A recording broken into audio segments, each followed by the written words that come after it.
All right, hey everybody. This is Emma Vaughn with Main Street Hub, and you're in the right spot. Today's webinar topic, what not to say, protecting your business and your online brand. So super excited about this topic, and we've joined forces once again with special guest Homebase. Fun fact, we did a webinar with Homebase almost a year ago to date, so very excited. And before I turn it over to Carol so she can tell you a little bit about what she does, what's happening at Homebase, I wanted to share a little bit about Main Street Hub because some of you on the line might be your first time hearing about us. So we've been around for 7 years now, and I've been with the company for almost 4 years. I have my anniversary coming up in October, very excited.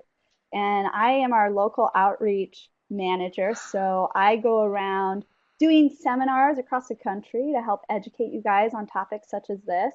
And I also do our webinars. And at Main Street Hub, we actually offer, this is really exciting, we offer a 100% do it for you service where we manage sites for you, like Facebook, Instagram, Twitter, and even customer review sites. So your Yelp, your Google. And we work with thousands of local businesses, 10,000 in fact, all across the country. And our goal is to capture your unique voice, capture your brand. And we got to do that in order to actually go on your behalf and create your content across all of those platforms. And we also respond to every single comment you get from customers and every review, wall post, every tagged mention. So at the end of the day, we take a lot off your plate, give you some time back into your day. And that's just a little bit about Main Street Hub for those of you who are unfamiliar. So I will go ahead and turn it over to Carol. Hey everyone. Hey Emma, thanks for the introduction. As Emma said, I'm Carol Wood. I'm the People Operations Director at Homebase. Homebase, for those of you that don't know, we are the leading provider of employee management solutions to local businesses, helping over 60,000 customers with scheduling, time tracking, and team communication. And at Homebase, I help develop HR solutions for our customers. So I'll now turn it back over to Emma for the agenda. Yay, absolutely. And for those of you asking if you should be able to see us, I hope not. No, you should just be able to see the PowerPoint slides that we've put together. So we're on an agenda slide now. Hopefully you can see that. One day, Arlene, I'll do the webcam. I just gotta have the right day and time. So for the agenda, this is a little rundown. As you can see, we're talking about things like what to say, what not to say, and Carol's going to kick us off with some specific what to say to employees. And then I'll have the middle chunk here where I talk about what to say and what not to say to customers. And I'm dividing that up with review sites and social media. And then Carol will bring it home with what not to say to customers. And I'm super excited, or sorry, what not to say to employees. And I'm super excited about that. I mean, both sections are really important. And real quick, Main Street Hub is live tweeting right now till the end of this webinar. So strongly encourage you guys, hop on Twitter and let us know that you are listening into the webinar today. Also, if you feel like I guess one of the tips you want to hear again, I know I like to hear things more than once, you can go to the Twitter to catch up on some of the biggest takeaway tips. And we encourage you to use the hashtag that is on the screen, hashtag what not to say. And other than that, again, would love to hear from you, and I'll turn it over to Carol to kick us off with what to say to employees. Thanks, Emma. Yes, before we get into the what not to say, I want to talk about the fun stuff and sharing your employees' stories on social media. It helps your customers build a personal connection to your business. So I'm going to show you some examples of businesses that use social media, not just to talk about their business, but also to talk about their employees. And recently, during Hurricane Harvey, I really understood more deeply how much customers really want to know about the employees. So at Homebase, we've got some employees that live in Houston, and I was shocked by how many of our customers from all over the country We're asking about our Houston-based employees and how they were doing. Some of our customers even asked about our employees by name. So your customers, they care more than you may realize about your employees and feel a sense of connection to your business through the employee. So share those stories online with your customers. And here's an example of a really cute way, easy way to do this. So you just post updates on social media when your employees have something to celebrate. On the screen here is a post of Instagram from a store called Lily's, and they're a retail store. And this store, they post at least once a week pictures of the staff and what they're up to. This particular picture is the employee group at one of their birthday celebrations. Now, of course, first get disclaimers from your employees and make sure they are comfortable with posting on social media. But even then, be sensitive. Don't post more shy employees online. Instead, lean towards employees that are more comfortable being in the spotlight. And believe it or not, before this particular role, I used to not let my employer use me online, but now I've finally adjusted to it and I love it. So the next example is another really cute company that they do really fun things on their social media page. So this picture is from Evergreens, a quick service salad restaurant. This company's tagline is "Live the Brand." And honestly, the best part of their social media postings are seeing what their employees are up to. So this picture, this is what they use to promote a store opening. So they don't even show the store, the location, or the product. They've just got the group of their employees there living the brand. And it's just really fun, and it makes me want to go to that store and meet these cool employees while I get my salad. And you'll see this Evergreens, they are constantly posting pictures of their employees, even in their own time. They'll post videos of their employees finishing triathlons, doing yoga, or even just a picture of an employee walking their cute dog. I mean, how fun is that? Another really sweet way, good for your employees and for your customers, is actually to post in support of your employees. So this particular picture that you see is a post from El Patio, a local Mexican restaurant. Now they set up a GoFundMe page for their employee that needed a transplant after getting lymphoma. And this post is really powerful. It drew customers into the business, into the well-being of that business's employee. Customers donated to the server's GoFundMe page. He received the transplant and is back at work. And when customers come to the restaurant, guess what they now do at the hostess stand? Hopefully some of you guessed it. They request to be seated in Roland's section just to check on him and see how he's doing. So, but really, customers, they don't just want to see the good things. They want to know if they can help your employees and the challenges that they face. Another fun example of how you can post about your employees is this cute picture. Now, doesn't this look like a business where employees are having fun? So before this employee took a vacation, the office taped cutout pictures of her head around the office. I mean, I think this is hysterical. Then they took a picture of it all and posted it on her Facebook page with a caption that read, "Bye, Melissa, you deserve it." Now, don't you feel warm and fuzzy? Don't you want to go shopping at Lily's, have dinner at El Patio and Roland's section, and invite Melissa to join us? And some of you may even be wondering at this point what did happen to the Homebase employees. Well, at Homebase, we posted a blog about our employees and our customers that were impacted by the hurricane. And I'll post the link in case any of you want to read about it. And now I'll turn it back over to Emma for about review sites. Thanks, Carol. And I love what you shared about the advantage of social media and posting employee events. I mean, that's such a great way to build rapport in your local community.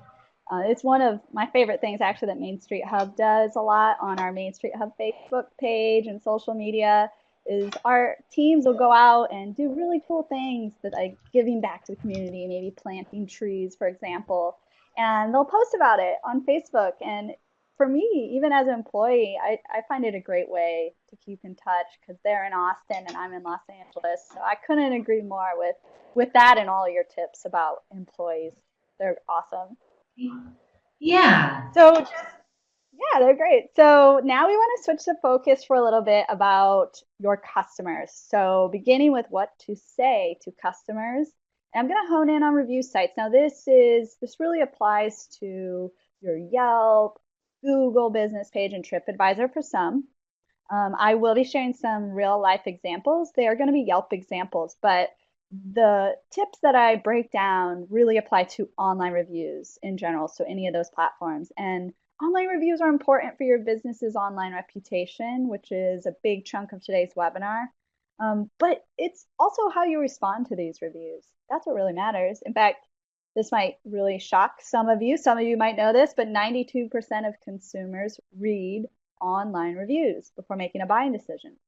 And 26% of consumers say it's important that y'all, local businesses, you respond to your reviews. So that's why I want to talk about review responses and what to say. And it's really going to help you show off your great customer service. So before I get into the don'ts, let's talk about the do's. First off, do be specific and personalized. Like you see here with the review from Jenny and the response from the owner of this furniture store. So do be specific, personalize your responses. Some great ways that the business owner did it here, and you'll notice in the public response below the review, is the owner said, "We're just thrilled we could help you find the perfect anniversary gift, Jenny." Small little key point, but very powerful. Include the person's name. So they included Jenny's name in the response and even honed in on a specific detail from the review. So I know what you might be thinking. You're like, I'm super busy running my business. I barely have time to even read my reviews, let alone respond to my reviews. But this is how customer service is sized up now. Not only what your reviews say, but how you're responding. So it really is something you don't want to push to the side. You want to go on there and do be yourself and be personalized. So when I say do be yourself, what do I mean by that?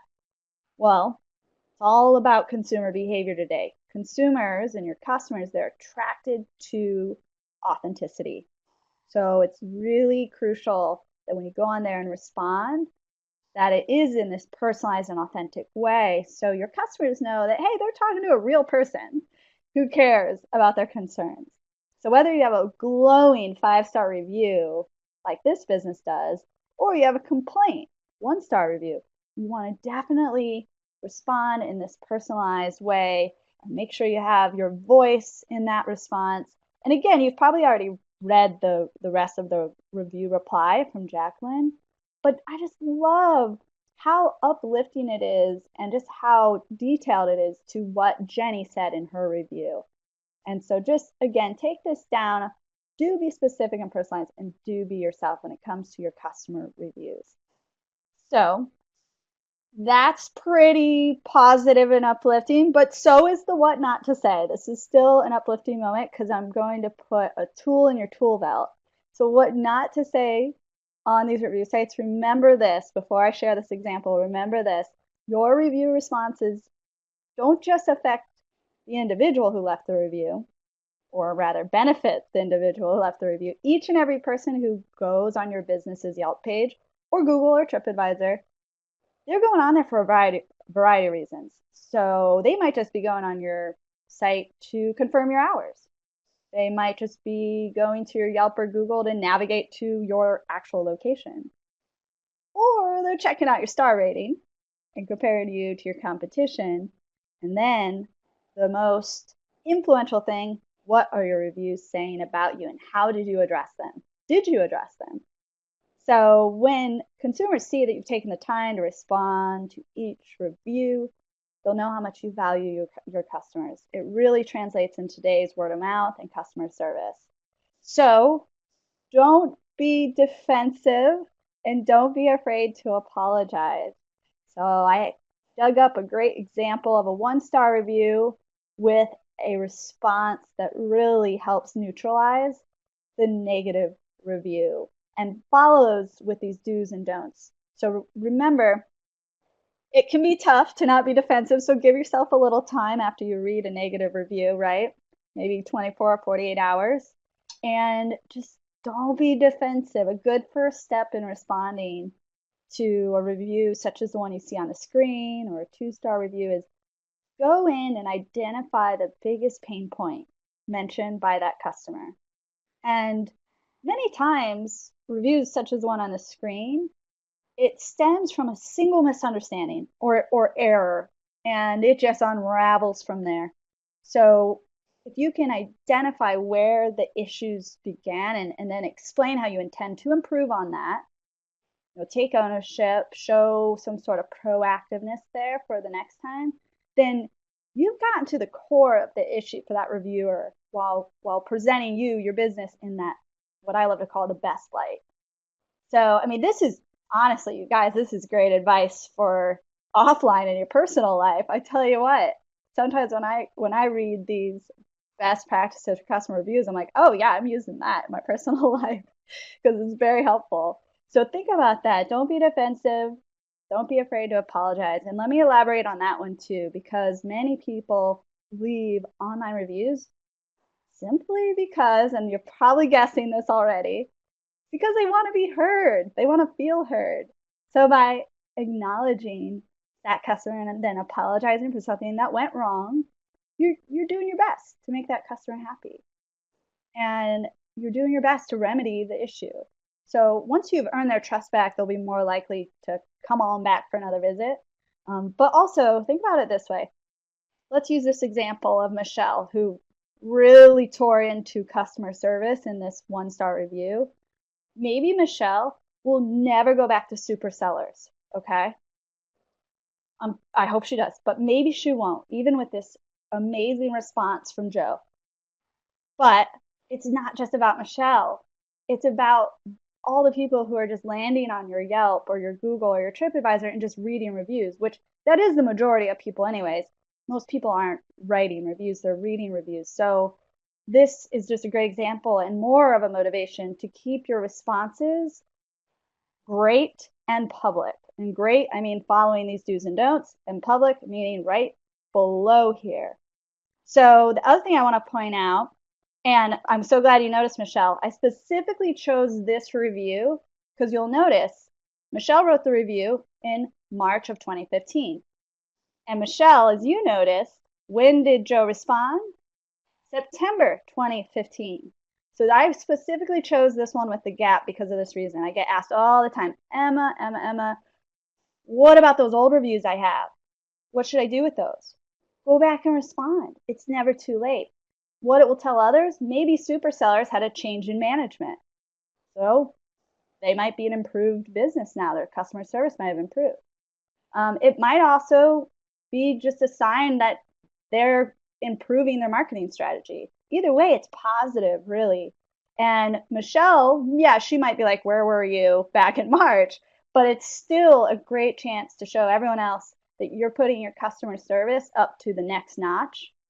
And again, often when I see this, just from talking as a consumer, when I see this, I look at Yelp multiple times a week.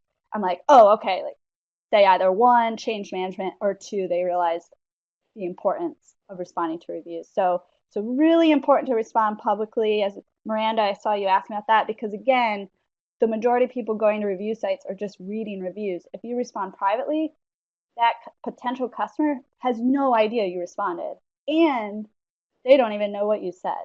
So by reading a response like what Joe wrote here, which is personable, it addresses Michelle, it addresses the pain point, and it takes ownership, that's going to be it's putting a lot of great customer service out there for everyone to see. So again, this is what we found from managing Yelp and sites like Google for 10,000 businesses nationwide. We handle this kind of stuff every day. and we have for over 7 years. So this is supported by data and the experience we've had to, again, go for that public response. So happy to dive into Michelle. Michelle responds to reviews while drinking a glass of wine. I've definitely heard that more than once from people, especially at seminars. So whatever it takes, you guys, just make sure it's neutral. But definitely give yourself that 24 to 48 hours. So I got to switch gears over to social media. But one thing, because I know there's a lot of questions that I get about review sites. In fact, I do webinars just about review sites for this reason. I'm going to share a link in the chat box. This link is a free social media assessment where we'll actually go in after the webinar and look at your Yelp, see how you're managing it. We'll look at your Facebook, any other social media platforms you have, and then provide some expertise, give you some do's and don'ts, and answer any questions you have that we don't get to today. So this is just a way to say thank you for your time. And let me go ahead and jump into what to say to customers on social media. So when I'm talking about social media, I'm talking about 3 sites: Facebook, Twitter, and Instagram. And my first 2 sections here do be personable and address people directly. And this is for when they mention you on social media, comment on your post, leave reviews over on Facebook, all of that. You want to address all of them and be personal. I know at Main Street Hub, one of our claims to fame is no customer goes unanswered. So when we're managing social media, let's say for a restaurant, we respond on behalf of the restaurant to every tag, every mention, every comment in a personal way. Each of our customers gets their own dedicated writer. So pretty powerful stuff. And then don't forget, do be engaging. So I have some examples to really drive this point here, starting with a post for a restaurant. And by the way, we will have time for a Q&A at the end if you guys do have questions that we don't address in the chat box as we're going through these tips. So here's a restaurant post. This is on Facebook. And the restaurant captions the calamari, ring, ring, calamari's calling your name. And as you can see over on the right, this was what happened to the post, 52 reactions, a lot of conversations in the comments here. And why I want to share this one specifically, this social media example, is because of how Delia's is staying on top of responding in a personal way to each of these customers. So I just selected a few responses here. I'm going to zoom in on them. So here Phyllis was saying to the calamari photo, looks delicious. And Delia's responds, you bet it is, Phyllis. Have you had some yet? Very conversational. And even here where Jessica was going on about the calamari and how awesome it is, pizza on Friday, and Chantel talking about the calamari, that picture alone just really sparked up a lot of good memories for some people. And Delia's responded, love the enthusiasm. I'd say the same thing. They're very enthusiastic about the calamari, right? So this is a great example. And the do here is, again, be personal, address these comments, and also do be engaging. So interact with the users on these platforms because they're either customers of yours or potential customers of yours, or a friend of a customer of yours. That is, after all, why they call it social media. So you want to interact with them, and it will help protect your business's reputation. And ultimately, it's going to help extend your customer service. So this is just one example of many. I have a folder of thousands of these. But again, if you have questions specifically about your Facebook or how to respond to something on your Instagram or Twitter, that's why we offer that assessment link in the chat box. So you can get some more very tailored help. Also, be sure to like and respond to users' comments on your own photos. So, for example, comment on or also on your own photos and the comments they put on your page. And if they like a post that you put out there, let them know that they've been heard. This will show those customers and potential customers that you care about what they post and that you're listening and engaged, and it will support really ultimately your business's authentic voice and personality. So it's all about building relationships and creating brand loyalty. Now, while we could talk about do's all day, we got to talk about what not to say to customers. And I love that Michelle commented, this is like word of mouth, but typed instead. So today's word of mouth is social media and reviews, customer reviews. I know, just a quick story, when I first moved from Indiana, go Hoosiers, to Los Angeles, big city, I didn't know anyone.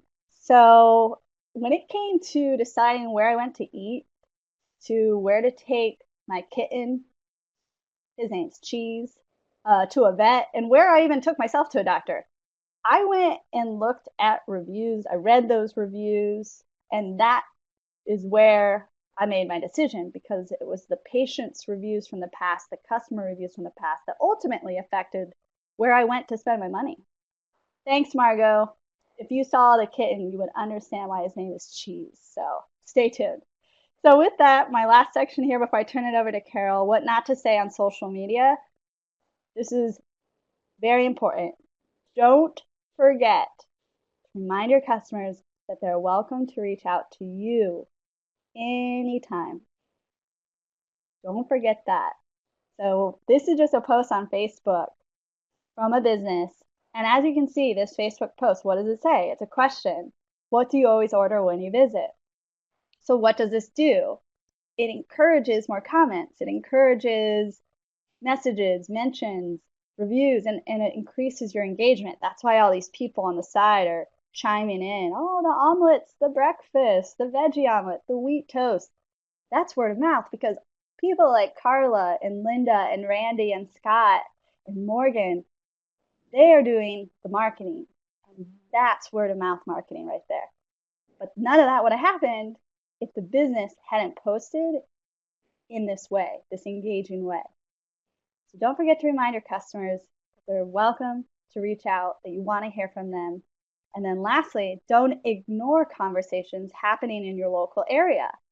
So here's an example of a gumbo shop. And I'll tell you what, if any of you have been to New Orleans, Gumbo Shop has a line that I swear it's got to be an hour minimum to get in. And fun fact, they have vegan gumbo. Who knew? I don't know how it's created, but it's probably tasty. So they are already a happening spot, but so is their social media. And that's because they are on Instagram, they're on Twitter, they're on Facebook. And I love this tweet. What did you order last time you were here? And they got a ton of responses from customers. Again, just rattling off the menu with some replies on Twitter. And not only are they on top of these tweets and tweeting and responding, but they're also engaging with people just tweeting in the area. So for example, you could have someone tweeting nearby your place about gumbo or about seafood or about, hey, I'm from out of town and I'm hungry. And Twitter's a great place to engage with people that are already online. They're looking for a restaurant or a service you might offer, or maybe your spa or salon. Someone's tweeting about bangs or no bangs, highlights or no highlights. People tweet about that stuff, and they do all the time. So as a business, it won't cost you a dime. It'll only cost you time. You can go on to that search and look for conversations happening in your area. And there's at least 319 million people active on Twitter every month. And 85% of those Twitter users report feeling more connected to the small business that they follow. More connected. It's a powerful statement for an online relationship, right? Of this social media to customer. So Twitter is still alive and breathing. I highly recommend it. I know it's getting a lot of chatter now that I look over here again at the chat box. I'm happy to dive into more best practices there. But again, let your customers do the marketing for you. And Twitter and Facebook and Instagram are really, really great places for that. So hopefully you found that helpful. And here's just a quick recap, because I know I shared a lot of visual examples. I talked about do's, I talked about don'ts. So here's just 1 through 4 specific to social media that you guys can take home with you. And also my teammate Caroline, sometimes I call her Carol. If you want to learn more about everything, she's got this link here, and you guys could check out and dive deeper after the webinar. But for now, I'll turn it back over to Carol Wood from Homebase to talk about what not to say to employees. Thanks, Emma. That was really interesting. I love seeing all of those examples, and I love that your cat's name is Cheese, most of It's all. true. Full name is Cheesecake. We could get into that later why it is, but yeah, he's a good little guy. Well, now I'm going to transition the conversation a bit back to employees and what you can't say online. So, unfortunately, there are some cautions that you should take when you're posting publicly, and either because certain categories are sensitive or they could be used against you, that your beliefs are actually evidence that you've discriminated against employees while on the job. So we'll go through what exactly I mean by that in the following few slides. So in the next two slides have some of the more common sensitive areas to consider when you're posting on social media. And some of these topics, you may feel you have the right to speak your mind. It's free speech.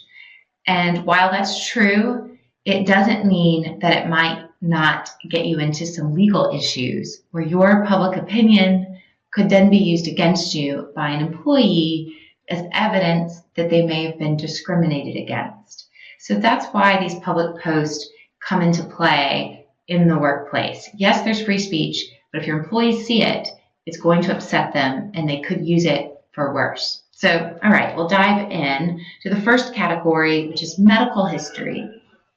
So I just showed you that picture of Roland who got the transplant, but that's actually, you want to be cautious there. So before you talk about an employee online, especially when it comes to medical history, get their permission first, because medical history that's private information. So for another example, a business that I worked with organized a fundraiser to buy maternity pants for an employee. They took the news to social media and posted a fundraiser link to buy maternity clothes. So you can imagine the employee, it really backfired on them. That employee was absolutely mortified and felt like the whole world thought that she couldn't afford maternity pants. So online support of employees is a really great idea, but first just check with the employee if you publicize their name. And like we talked about, especially a medical need, because that could be protected information under HIPAA. So at Homebase, when we raised money for employees impacted by the hurricane, we kept the employee names anonymous, and then we discreetly issued gift cards to employees that were flooded. So no one was publicly made to feel like they were the recipient. All right, so moving on. The next area to use some caution and some discretion is in making comments about sexual orientation. So this area is a highly litigious area right now. And the guidelines of where the protection stops and starts for employees with sexual orientation issues or that feel discriminated against because of their sexual orientation, that's really being decided in the courts. So I'm not going to go through those parameters today, but you can read more about that on Homebase's blog if you want a quick overview.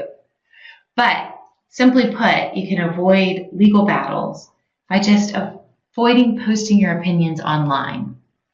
When Chick-fil-A posted their opinions on gay marriage, which many of you may remember, that was before some of the court decisions that now protect gay marriage. So you really want to proceed with caution in this category.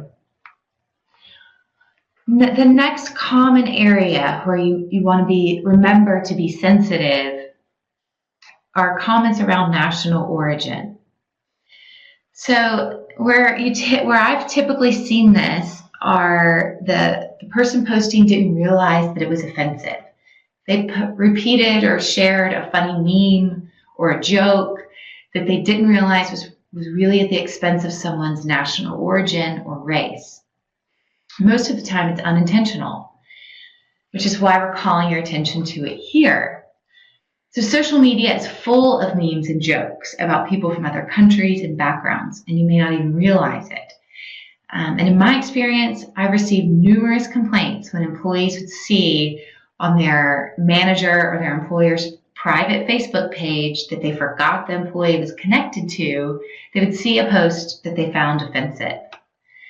So this type of thing not only makes employees lose respect for their coworkers or their managers, but it can create a hostile work environment as employees may interpret employment actions as not being based on their performance, but based on their race or national origin. So three more common areas of missteps to be aware of. We've got religion. So along the same lines we talked about national origin, jokes and memes, be careful about doing that when it comes to religion. Or especially when you're talking about your opinions with religion and terrorism, which is really the most significant increase in EEOC complaints and settlements, is a rise of discrimination in employment against Muslims.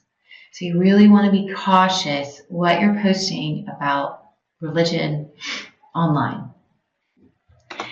Next area is gender. So you think it's harmless, but just try to use a bit more mindfulness about jokes or opinions related to gender. So a manager that I worked with at a party store posted online, "I just had a woman use a $100 bill to pay for chapstick. Women." Now the female employees saw this on his Facebook page and were really offended.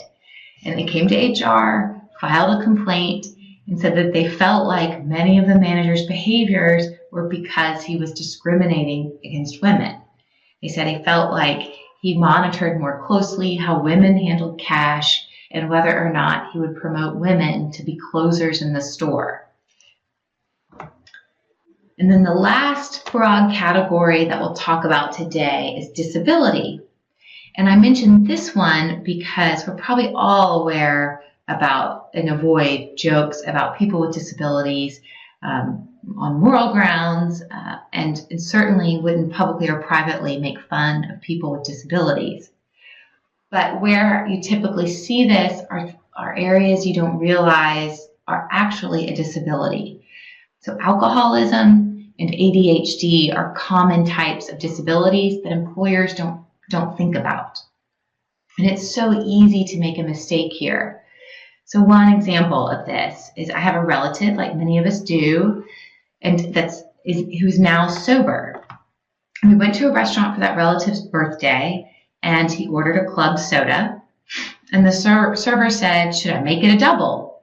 I mean, that seems so harmless to most of us.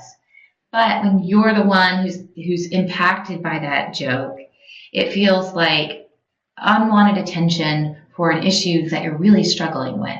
So that's kind of an example of how what we don't think is a big deal can be construed the wrong way.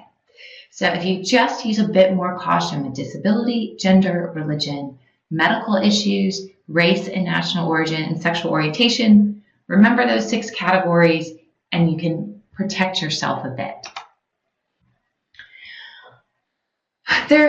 And then to put the shoe on the other foot, what about when employees post offensive remarks on their own private Facebook pages?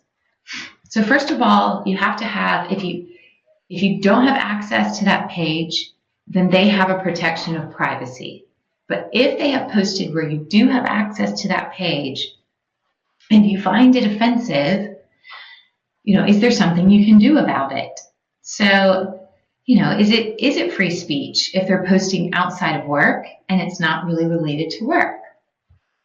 And it's really up to you. Generally speaking, if you are in an employment at will state, you can terminate an employee for any reason so long as it's not in a protected class. So if an employee posts something online that you don't like, as an employer, you don't have to continue to employ that employee. Now, if you're in a right to work state, it may be different. But if you're in employment at will state, you can really terminate for any reason so long as it's not in a protected class. Now, of course, because of the protected class, that's why you want to be cautious with terminations and you may need to talk to legal counsel. So for example, After Charlottesville, there were several cases of employees posting publicly racist comments on their Facebook pages. Bank of America was one of those companies where an employee was posting some pretty offensive comments. In Bank of America, they not only terminated that employee, but they also posted publicly about their decision to terminate that employee. So an employee posts comments that you find offensive. It's really up to you how you want to handle that, if you have the right to see that post. But there are some limitations on that. And that is when employees are discussing working conditions online.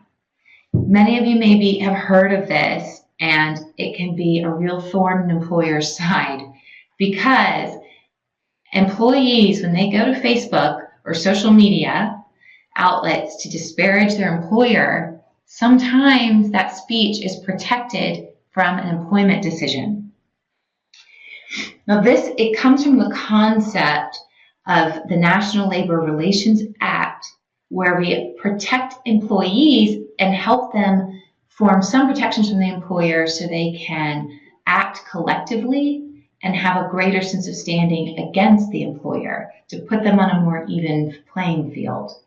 So when employees are protected to discuss their working conditions, and that can include pay or their boss or safety issues, to name just a few. So should an employee go online and say that they don't like their boss and that they're not paid enough and their working conditions are terrible, and they name your business, you're going to have to proceed cautiously on how you treat that employee, because the National Labor Relations Act has been interpreted to protect that type of speech. Now, I know that that's difficult to hear, but that is why employee relations and your HR practices are really important, because you want to be sure you've got some dialogue with your employees before they become so frustrated that they publicize it to the whole world. So in conclusion, you want to be cautious about what you're talking about online, because you don't want to give your employees ammunition to use against you. But hopefully you can instead use this to post a lot of more fun, engaging posts to boost your company's awareness in the minds of your customers and connect your customers to your employees through sharing the story of your employees. And now I'll turn it back over to Emma. Awesome. Thanks, Carol. I know that's a very hot topic, and I'm sure that, as well as everything else we discussed today, stirred up some questions. So this is the time that we'll take, the remaining time, which is about 17 minutes, to answer any questions that you have. So feel free to use the chat box, and we'll go ahead and tackle those, as well as I'm already starting to look back at some of the questions that we received earlier that we hadn't addressed yet. So Carol, were there any questions that you saw from earlier that you wanted to dive into first? I did not. It looked, Emma, like most of the questions were about customers. So okay, cool. So I'll go ahead while people are brainstorming their questions, and don't hold back. And by the way, we have our email addresses here on the screen for any of you who want to follow up with us after the webinar as well. So first off, I did see a great question. I'm just scrolling back to where it was. It was regarding Twitter. And I know, and kind of like how Katie Adams feels, that it's hard to be interested in Twitter, whereas Facebook and Instagram, no problem. So Twitter is definitely its own platform. And so is Instagram, so is Facebook. You know, they definitely are separate, but they work better when you have them, when you have three platforms for your business. So they work better together. And so I definitely wouldn't exclude it. Plus, because it is still widely used, it's actually the #1 platform, Twitter is, for customer service. So fits in nicely with today's topic, right? But also it's just such a perfect place to engage with people because it's so short and sweet, and people are addressing things that they need, want, looking for recommendations, and you can search for those tweets within your local area. So obviously there's a lot of tweets happening all the time, But if you're a local salon in, let's say, Los Angeles, you don't care about people tweeting about their hair issues or ideas for a change in color of their hair if they're up in San Francisco. So that's one of the great advantages of Twitter is it's very instant and it really sees a quick reply rate. And again, it's where 319 million people are active every month. So we see a lot of benefit from Twitter because of its ability to engage in conversations in real time. That's really what separates it from some of the other platforms is that real time engagement is unlike any other. But I understand there's a lot of noise on Twitter. There's a lot of things that have nothing to do with you or that you wouldn't want to engage with. And that's totally understandable. But again, it's great when you think of it on a local level, for sure. So hopefully that's Okay, helpful. I see a question from Bridget about a comment that I made. So her question is about having access to the site where the comment was posted. So that comment was about, so when an employee posts something online that you want to take an employment action about, you have to have had access to view it. So, for example, and that's a privacy, that's our right to privacy. So where does an employee's right to privacy stop and start? Online? And if they're posting it on their private social media page and you as the manager or the employer do not have access, then you can't take action for it. If you were able to view it because you logged in through someone else's account or you got to view it through a workaround, then you probably can't take action. Now, if their coworker saw it and was offended and then reported it to you, then you may be able to do something about it. But that's why before you act on social media, you need to look at how are you able to see it? Did someone bring it to you? Or did you have access to view it yourself?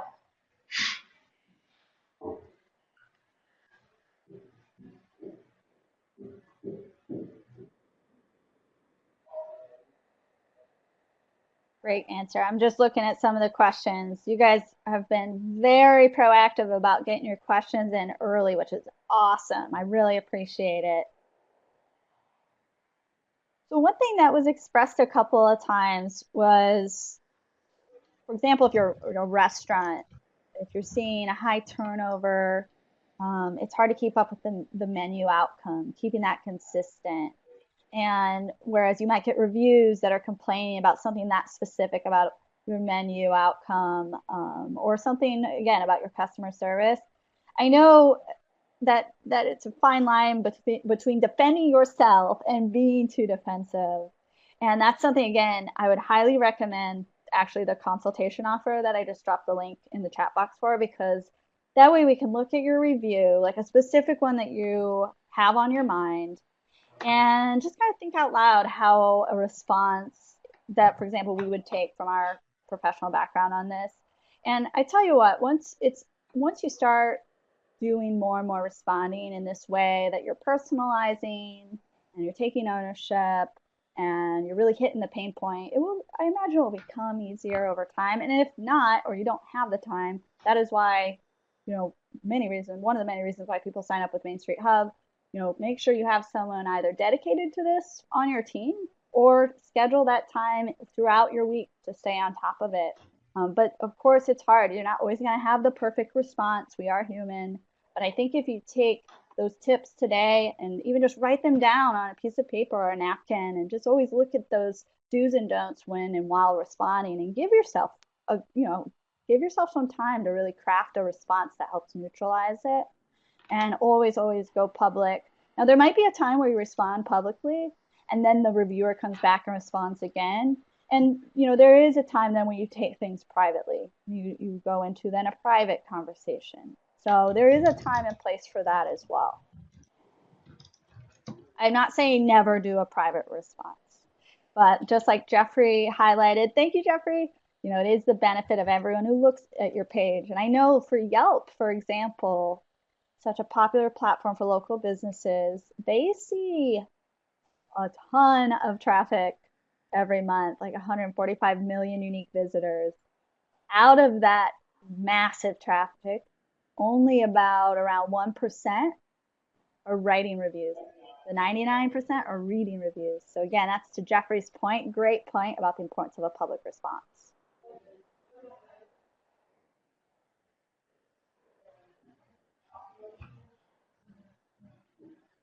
So these are all great questions. Absolutely. I'm still scrolling back and checking out some more to make sure I didn't miss any.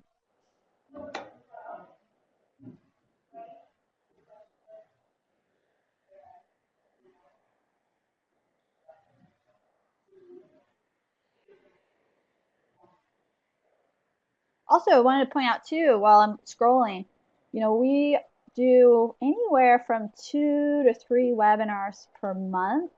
So I would encourage you guys to definitely stay tuned for some other topics that we cover, because some of the questions I saw too, um, I'll tell you what, we take your feedback and your questions seriously. I'll write them down and it will potentially motivate the next webinar topic. So there's a reason why we do them so often throughout the whole year, and it's because of the questions that you all have. These are for you. So again, another reason to ask questions today, because it could genuinely motivate the next webinar. Thanks, Miranda, for tuning in. So I see a question from Jen. This may be for the both of us, Emma. So Okay. she says that this is Jen from Paoli Pharmacy, or maybe Paoli Pharmacy in Oh, I see Pennsylvania. I it. hope I said it right. She says she's a pharmacy, so it's not so fun. So how do you get people to leave reviews and increased interactions on social media about things that are not as fun as food and clothing?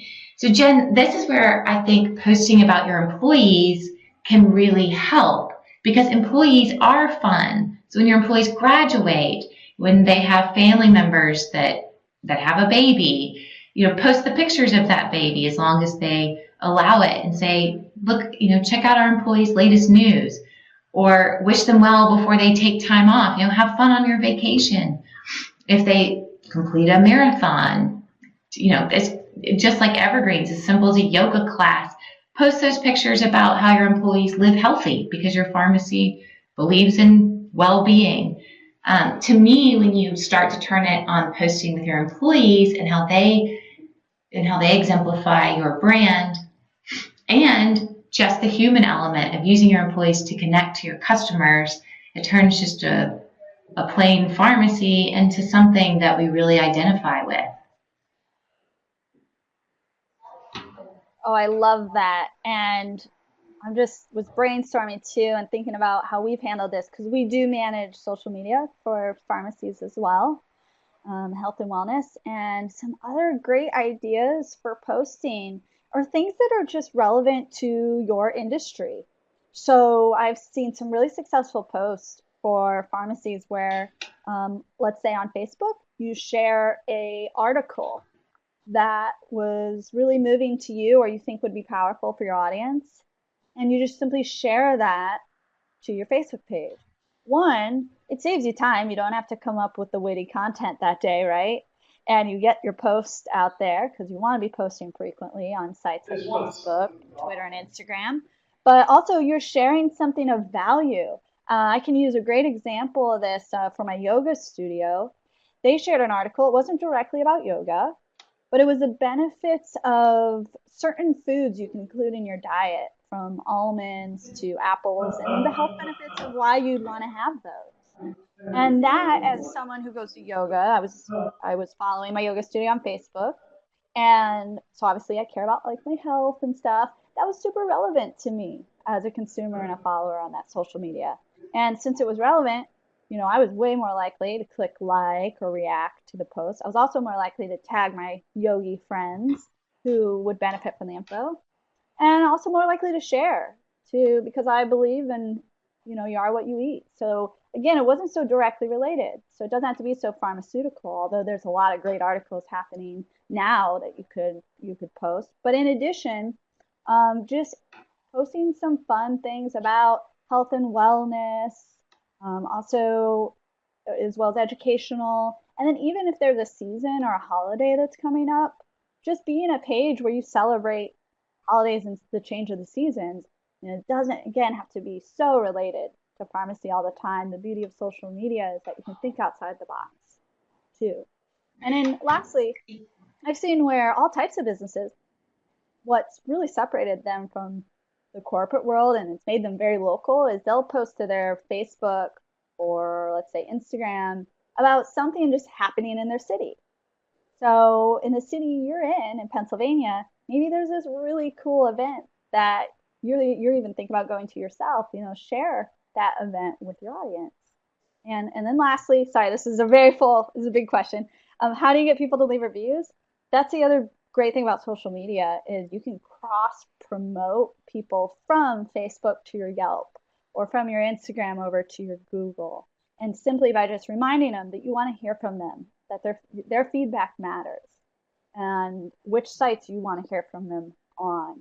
And then lastly, you could also post a review you already have on Yelp or Google and make it into a Facebook post or make it into a Instagram post. You could do that today. I'd probably use the positive ones, right? I wouldn't want to broadcast any complaints if you do have any. So you take a positive review you received on a review site, post it to your social media, and that tells all your fans on social media, like, oh, wow, you care about your reviews. You care about customer service. In fact, I've been going to your pharmacy for years. I haven't left a review. And then, cha-ching, it really helps to cross-promote that social media user over to a review platform. It was long-winded, sorry.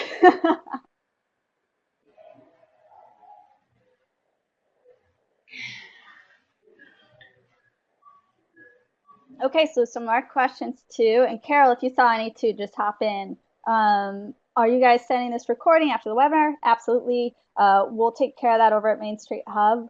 We send it out to everyone that registered. We have noticed based on just different email users that while we do send it to everyone, it doesn't always reach everyone.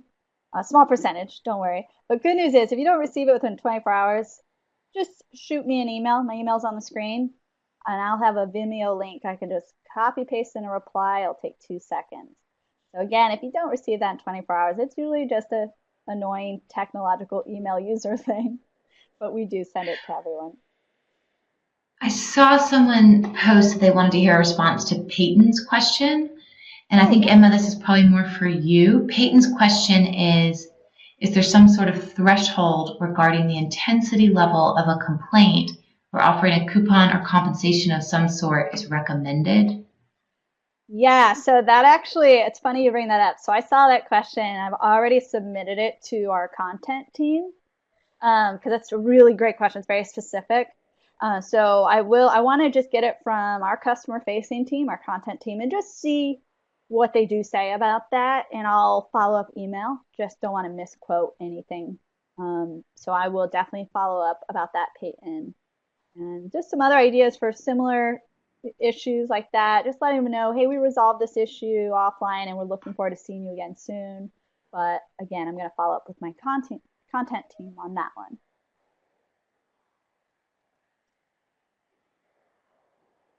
All right, so we have less than a minute left. So if there are any last minute questions, let us know in the chat box. I'll also take a look at it when we conclude and try to email people back as well. But you will, again, get that webinar post email with a chance to get that complimentary assessment. We'll also be sharing a helpful guide from Homebase and a recording. So hopefully you found all the information today very beneficial. Carol, you've been wonderful. Do you have any other shout outs or anything you want to share with everyone before we sign off today? I appreciate talking to everyone. It was really fun to see all your comments. And I hope if you found this interesting, our home-based blog is awesome, very short HR content for all you small business, tailored for all you small business owners out there. Excellent. I mean, there's so much education out there. I love it. And definitely another great reason why Homebase, y'all have been wonderful to work with. I look forward to doing this again with you guys. Thank you so much. And thank you all for tuning in. We had a record high of attendance today. So you guys are great. And I hope you enjoyed everything we covered. In the meantime, look out for your recording. look out for future webinars. They're always free and they're always fun. For now, take care and keep doing what you love. We'll talk to you soon. Bye, Carol. Bye, Emma. Bye, everybody.